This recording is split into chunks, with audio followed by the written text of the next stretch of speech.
Social media पर कल से एक ट्वीट वायरल हो रही है। ये ट्वीट है पाकिस्तान के क्रिकेट कैप्टन बाबर आजम की, जिसमें उन्होंने विराट कोहली के साथ अपनी एक इमेज ट्वीट की है और लिखा है this to shell pass, stay strong. मतलब ये कि ये बुरा वक्त भी गुजर जाएगा, बस स्ट्रॉन्ग रहे।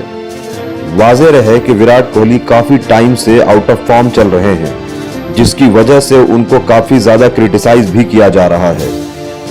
वहीं दूसरी तरफ एक ट्विटर यूजर ने लिखा है कि यह गुड गेस्चर है, मगर इमेजिन कीजिए कि यही बात इरफान पठान ने बाबर आजम के लिए लिखी होती तो मीडिया और राइट विंग का क्या रिएक्शन और रिस्पॉन्स होता।